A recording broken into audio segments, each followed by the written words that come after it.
Okay, ఎండబ్ల్యూసిఎస్లో అంటే microwave and satellite కమ్యూనికేషన్లో 5th unit పేరు వచ్చండి satellite communication systems.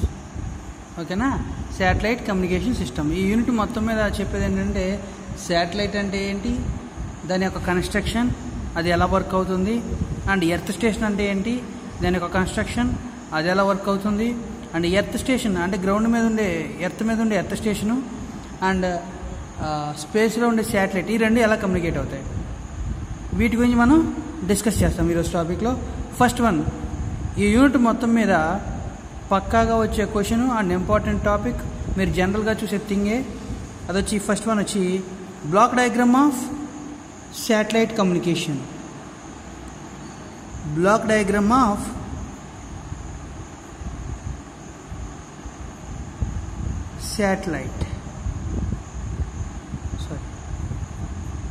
satellite communication system. Block diagram of satellite communication system. ఈ question నేర్చుకుంటే are దీన్ని మీరు అర్థం చేసుకుంటే మ్యాక్సిమం ఈ యూనిట్ అంతా కవర్ అయిపోయినట్టే. దీంట్లో ఉండే ఏవైతే ఎక్విప్మెంట్ ఉంటుందో అది మనం ఎర్త్ స్టేషన్లో వాడతాం.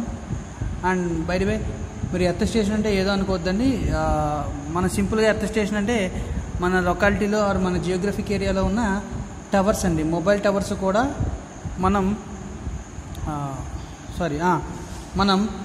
గ్రౌండ్ స్టేషన్ కింద తీసుకోవచ్చు. ఈవెన్ మీ ఇంటి పైన ఉన్న డిటిహెచ్ పెరాబోలిక్ యాంటెనాస్ ఉంటాయి కదండి, అవి కూడా ఎర్త్ స్టేషన్ లాగే వస్తాయి. కాకపోతే అవి ట్రాన్స్మిట్ చేయవు. ట్రాన్స్మిట్ చేయాలంటే టీవీ స్టేషన్స్ ఉంటాయి కదండి, వాళ్ళు చేస్తారు, ట్రాన్స్మిట్ చేస్తారు అండ్ రిసీవ్ కూడా చేసుకుంటారు. సో ఫస్ట్ అసలు శాటిలైట్ కమ్యూనికేషన్ సిస్టంలో ఉండే మెయిన్ బ్లాక్స్ ఏంటో తెలుసుకుందాం. ఆ తర్వాత మెయిన్ టాపిక్లోకి వెళ్దాం. ఫస్ట్ బ్లాక్ అండి, మనకి ఏ డివైస్ అయినా వర్క్ అవ్వాలి అంటే దానికి కొంచెం పవర్ కావాలి. బట్ మనం లాంచ్ చేసే శాటిలైట్ అనేది ఎక్కడ ఉంటుంది, స్పేస్లో ఉంటుంది. సో మనం ఎక్కడి నుంచి తీసుకెళ్ళి ఛార్జింగ్ పెట్టలేము కదా. సో దానికోసం మనం ఏం చేస్తాం అంటే సోలార్ ప్యానల్స్ వాడతామండి. సోలార్ ప్యానల్స్ అవి ఏం చేస్తుంది, అవి సన్ నుంచి వచ్చే లైట్ని గ్రాస్ప్ చేసుకుని దాన్ని ఛార్జ్ కింద కన్వర్ట్ చేసి ఏసీ కావాలితే ఏసీ, డీసీ కావాలితే డీసీ, శాటిలైట్లో ఉన్న ఎక్విప్మెంట్కి ఆర్ పీసీబీస్ ఉంటాయి కదా, మీరు ఫస్ట్ ఇయర్లో వినుంటారు ఈ టాపిక్ని, ప్రింటెడ్ సర్క్యూట్ బోర్డ్స్, వీటిలో ఉన్న ఎలక్ట్రానిక్ ఎక్విప్మెంట్స్కి ఇస్తాయి. సో మినిమం శాటిలైట్కి పవర్ కావాలి. ఈ పవర్ ఇచ్చేది ఎవరు అంటే సోలార్ ప్యానల్స్. ఓకేనా. సో ఈ పవర్ సిస్టమ్కి సంబంధించిన subsystem name power subsystem అంటారు. పవర్ సబ్ సిస్టమ్ ఇది ఎక్కడి నుంచి పవర్ని తీసుకుంటుంది, సోలార్ ప్యానల్స్ నుంచి. ఇది ఫస్ట్ బ్లాక్. సెకండ్ వన్ అండి, communication subsystem. Communication subsystem నేమ్లో ఉంది కమ్యూనికేషన్. శాటిలైట్ ఎవరితో కమ్యూనికేట్ చేయాలి, ఎర్త్ మీద ఉన్న గ్రౌండ్ స్టేషన్తో. ఓకేనా. సో అంటే మన ఇంటి పైన ఉన్న పెరాబోలిక్ యాంటెనాతోనూ వర్క్ అవ్వాలి. అలాగే ఎవరైతే ట్రాన్స్మిట్ చేస్తున్నారు, ఫర్ ఎగ్జాంపుల్ మీరు ఈటీవీ అనే ఛానల్ చూస్తున్నారనుకోండి, అది ట్రాన్స్మిట్ చేసేది ఎవరు, ఈటీవీ నెట్వర్క్ వాడు ట్రాన్స్మిట్ చేస్తాడు. వాడు శాటిలైట్కి ట్రాన్స్మిట్ చేసి శాటిలైట్ నుంచి మన పెరాబోలిక్ యాంటెనా అనేది రిసీవ్ చేసుకుంటుంది. ఓకేనా. సో కమ్యూనికేషన్ చేసేటప్పుడు ఇక్కడ మీరు ఒక విషయం గుర్తుపెట్టుకోవాలి, శాటిలైట్ ఏం చేస్తుంది, రిసీవ్ చేసుకుంటుంది సిగ్నల్స్ని అండ్ దాన్ని ట్రాన్స్మిట్ చేస్తుంది. అర్థమవుతుందా. సో సిగ్నల్ని రిసీవ్ చేసుకుంటుంది అండ్ ట్రాన్స్మిట్ చేస్తుంది. ఈ ప్రాసెస్ని ట్రాన్సీవర్ అంటారు, ఆ ఎక్విప్మెంట్ ట్రాన్సీవర్ అంటారు. కాకపోతే ఇక్కడ మనం శాటిలైట్ దగ్గర యూజ్ చేసే ట్రాన్సీవర్ని ట్రాన్స్పాండర్ అంటామండి. ట్రాన్స్పాండర్ గుర్తుపెట్టుకోండి ఈ word, transponder.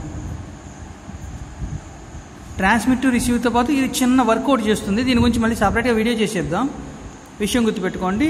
So communication sub system పని ఏంటి, సిగ్నల్ని ఎర్త్ స్టేషన్ నుంచి రిసీవ్ చేసుకోవాలి అండ్ దాన్ని మళ్ళీ రీట్రాన్స్మిట్ చేయాలి ఎర్త్కి. ఓకేనా. సో 2 సబ్ సిస్టమ్స్ వచ్చాయి. నెక్స్ట్ అసలు కమ్యూనికేషన్ వర్క్ కావాలంటే మనకేం కావాలి, యాంటినా కావాలి. సో థర్డ్ వన్ వచ్చి antenna sub system. Antenna sub system.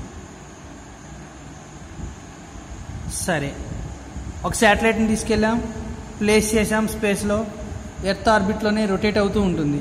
So some magnetic fields, earth gravity కూడా లైట్గా ఎఫెక్ట్ అవుతుంది.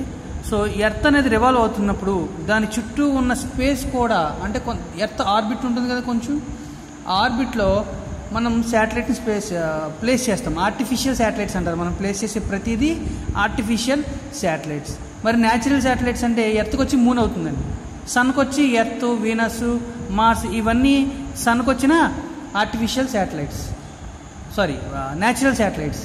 ఎర్త్కేమో మూన్ అనేది న్యాచురల్ శాటిలైట్. మనం ఏం చేస్తున్నాం, ఆర్టిఫిషియల్ శాటిలైట్స్ని ఎర్త్ నుంచి లాంచ్ చేస్తున్నాం. ఓకే, మన వాళ్ళు రీసెంట్గా మార్స్ ఆర్బిటర్ మిషన్ అని ఒకటి లాంచ్ చేశారు. అండ్ మూన్ మీదకి చంద్రయాన్ 1, 2 ఇవన్నీ లాంచ్ చేశారు కదండి. ఇవన్నీ ఆర్టిఫిషియల్ శాటిలైట్స్ అంటారు. ఓకేనా, ఇవన్నీ ఆర్టిఫిషియల్ శాటిలైట్స్. సరే, తీసుకెళ్ళి ఒక చోట ప్లేస్ చేస్తున్నాం. అది ఎక్కడుందో మనకు కరెక్ట్గా తెలుసుకోవాలి కదా. ఫర్ ఎగ్జాంపుల్, మనం ఒక దారిలో వెళ్తూ ఉన్నామండి. మన ఎగ్జాక్ట్ లొకేషన్ తెలియడానికి ఏం చేస్తాం, జీపీఎస్ని యూజ్ చేసుకుంటాం. జీపీఎస్ ఏం చేస్తుంది, మన లాటిట్యూడ్, లాంగిట్యూడ్ ఈ పొజిషన్ మొత్తం సెట్ చేసి మీరు ఈ లొకేషన్లో ఉన్నారని చెప్పి మనకు చెప్తుంది. మరి మేము మన ఎర్త్ మీద ఉన్నాం కాబట్టి మనకు తెలుస్తుంది. మరి స్పేస్లో ఉన్నదాన్ని కూడా మనం ట్రాక్ చేయాలి కదా.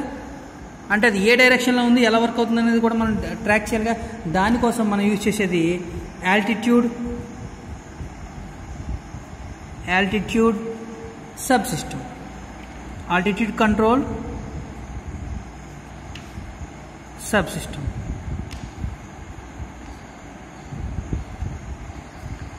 ఓకే, అంటే శాటిలైట్ యొక్క ఎగ్జాక్ట్ లొకేషన్ స్పేస్లో ఎక్కడ ఉందని తెలుసుకునేదానికి యూజ్ అయ్యేదేంటి, ఆల్టిట్యూడ్ కంట్రోల్ సబ్ సిస్టమ్. అంటే ఈ కంట్రోల్ అనే వర్డ్ ఎందుకు వాడామంటే, ఇన్ కేస్ అది డైరెక్షన్ మారి వేరే డైరెక్షన్లో వెళ్తుంది అంటే మనం దాన్ని ప్లేస్లో సెట్ చేసుకోగలుగుతాం by using propulsion subsystem అండి.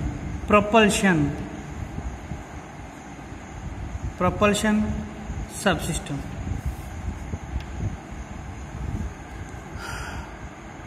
అందరూ ఓకే, నాసా కానీ ఇస్రో కానీ అందరూ స్పేస్లోకి శాటిలైట్స్ని లాంచ్ చేస్తారు.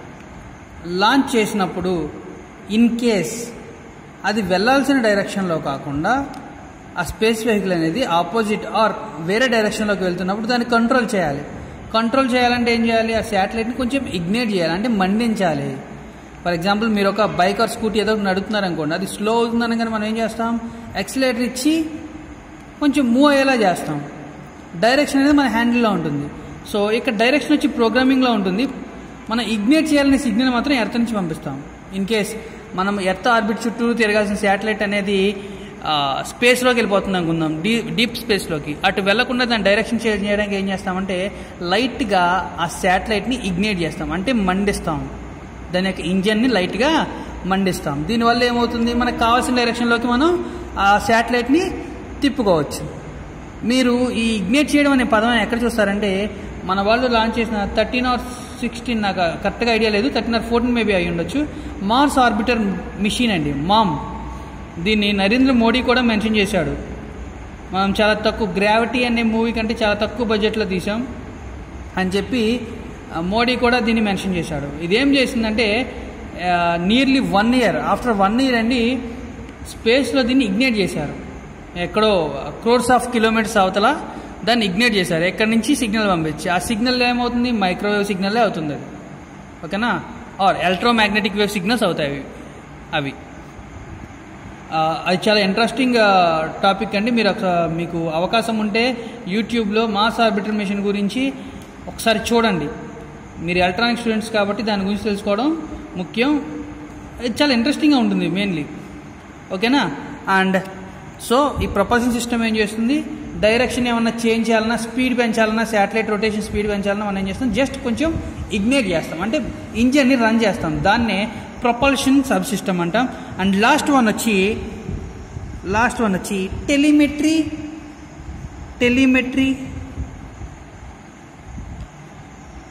Sub system.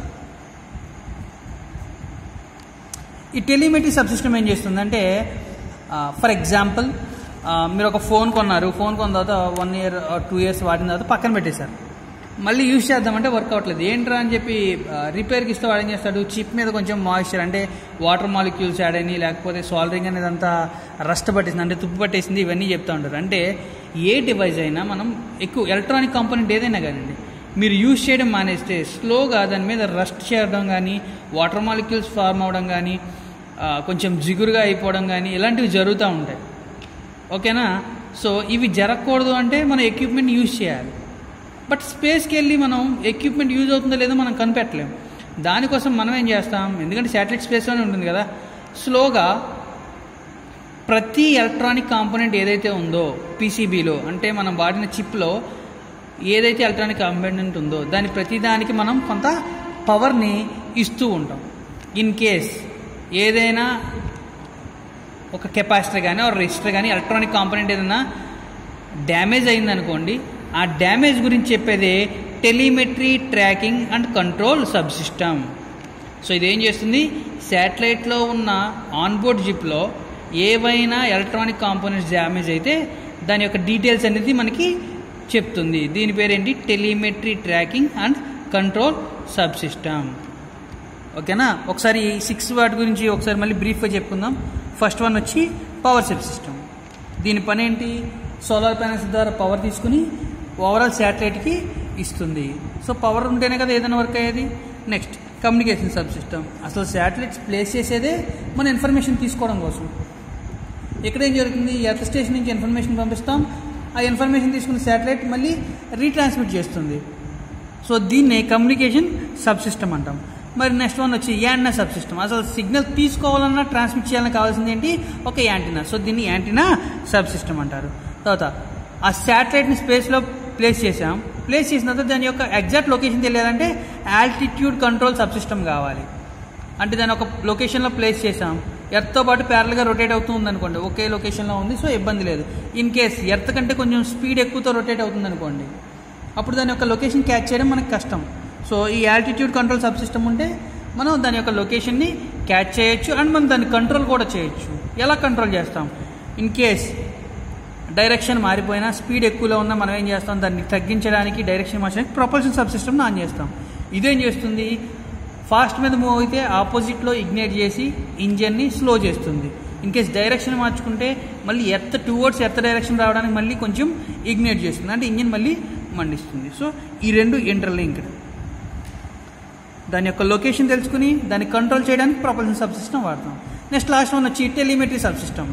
దీని పని ఏంటి, శాటిలైట్ మీద ఉన్న ఎక్విప్మెంట్ ఏదైతే ఉందో ఎలక్ట్రానిక్ కాంపోనెంట్, ఇవన్నీ కరెక్ట్గా వర్క్ అవుతున్నాయా లేదా, ఇన్ కేస్ వర్క్ అవ్వట్లేదు అంటే వాటికి ఒక ఇన్ఫర్మేషన్ మనకి పంపిస్తూ ఉంటుంది. సో ఇవి మెయిన్ థింగ్స్ అండి. ఓకేనా? ఈ 6 గుర్తుపెట్టుకుంటే మీరు శాటిలైట్ కమ్యూనికేషన్ బ్లాక్ డయాగ్రామ్ నేర్చుకోగలరు అండ్ గ్రౌండ్ స్టేషన్ యొక్క కంప్లీట్ డీటెయిల్స్ కూడా తెలుసుకోగలరు. ఈ రెండే ఛాన్స్ ఉన్నాయి యూనిట్ నుంచి క్వశ్చన్స్. ఓకేనా? ఇప్పుడు బ్లాక్ డయాగ్రామ్ చూద్దాం.